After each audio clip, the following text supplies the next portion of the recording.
నీ హస్తములు, దేవుడా నీ హస్తములు నాకు అవయవ నిర్మాణము చేసి నన్ను రూపించి ఉన్నను, నీ హస్తాలే నాకు అవయవ నిర్మాణం చేశాయి అన్నాడు. దేవుడే చేశాడా? దేవుడే చేశాడు.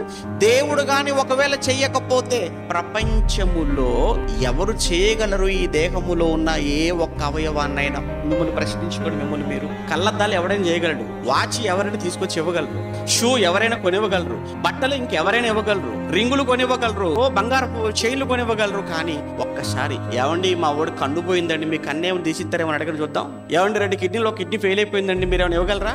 ఇస్తారా? కిడ్నీలు అంటే మార్కెట్లో దొరికేవేంటి? కారు లాగా బైక్ లాగా వెంటనే కొన్ని తీసుకొచ్చి ఇవ్వడానికి దొరకవు. దేహములో ఏ ఒక్క అవయవం కూడా ప్రపంచంలో ఏ ఒక్క మార్కెట్లో కూడా ఎక్కడ దొరకవు, ఎవడు అమ్మడు. వీటి విలువ ఇప్పుడు ఉండగా ఎవరికి తెలియదు. అందుకే బాగా తాగి తాగి తాగి పెద్ద తాగుబోతాయి ఊరి మీద. లోపల లివర్ని పాడు చేసుకుంటాడు, లోపల జీర్ణశయాన్ని పాడు చేసుకుంటాడు, లోపల ఉన్న సిస్టాన్ని అంత కిడ్నీలు కూడా పాడు చేసుకుంటాడు. ఆ తర్వాత చావు బతుకుల మధ్య హాస్పిటల్కి వెళ్ళిపోతాడు. అప్పుడు దేవుడా అని 2 చేతులు పైకెత్తుతాడు. ఏం చేయాలి అప్పుడు? ఇప్పుడు ఎవరు మాత్రం ఏం చేస్తే నీ అవయవాలు బాగుపడితే చెప్పు? అది ముందే ఉండాలి.